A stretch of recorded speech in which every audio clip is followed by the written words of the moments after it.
Madam గారు, ఇప్పుడు విశాఖపట్నంలోని అతిపెద్ద సాఫ్ట్వేర్ కంపెనీ కోకనజెంట్ అనేది మొన్న నారా లోకేష్ గారు, చంద్రబాబు నాయుడు గారు ప్రారంభోత్సవం చేయడం జరిగింది. ఇలాంటి కంపెనీలు ఇంత తక్కువ టైంలో నారా లోకేష్ గారు తేవడం వల్ల ఎలా అనిపిస్తుంది? ముఖ్యంగా మీలాంటి యూత్ కి ఏ విధంగా ఉపయోగపడుతుంది? నిరుద్యోగుల సంస్థ చాలా ఎక్కువగా ఉంది విశాఖపట్నంలో, ఎలా చెప్పాలంటే చాలా హ్యాపీగానే ఉంది. బికాస్ మేము ఇక్కడ పాస్ అవుట్ అయ్యి ఇక్కడ అవకాశాలు లేక బెంగళూరు, హైదరాబాద్ ఇలా వేరే వేరే దగ్గరికి వెళ్లాల్సి వస్తుంది. సో ఇక్కడ పెట్టడం వల్ల చుట్టుపక్కల ఉన్న వాళ్ళకు కూడా ఉపాధి కల్పించినట్టు ఉంటది.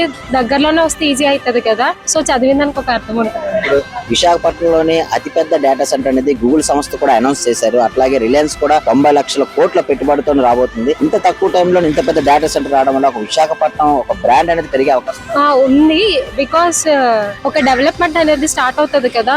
ఒక గవర్నమెంట్ వచ్చి ఒకటి ఫామ్ అయ్యి ఒకటి పెడుతుంది అనేటప్పుడు ఖచ్చితంగా మనం అందరం సపోర్ట్ చేయాలి. బికాస్ నెక్స్ట్ ఇది ఫ్యూచర్ గా ఇంకా అడ్వాన్స్ అవ్వడానికి ఉంటది. ఇప్పుడు మనం స్టార్ట్ చేసి దీన్ని మనం సపోర్ట్ చేయకపోతే నెక్స్ట్ ఇంకొకరు వస్తారు రూలింగ్ లోకి, వాళ్ళు ఆపేస్తారు. సో ఇట్లాంటివి జరగకుండా మనం సపోర్ట్ చేస్తే ఖచ్చితంగా ఎలా అనిపిస్తుంది? ఇప్పుడు నారా లోకేష్ గారు ఉన్నారు, ఐటీ మినిస్టర్ గారు, అతని పనితీరు ఎట్లా ఉందంటే అతను రాగానే ఒక మెగా డిఎస్సి తీయడం కానీ, ఒక నోటిఫికేషన్ రిలీజ్ చేయడంలో కానీ, ఒక ఇన్వెస్టర్లతో మాట్లాడే విధానం కానీ ఎలా అనిపిస్తుంది?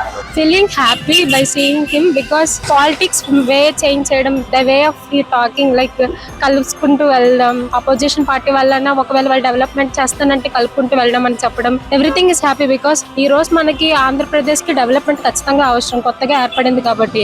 ఇప్పుడు వీరా మేము అనుకుంటా అవదు, అందరం కలిసి డెవలప్మెంట్ కోరుకోవాలి.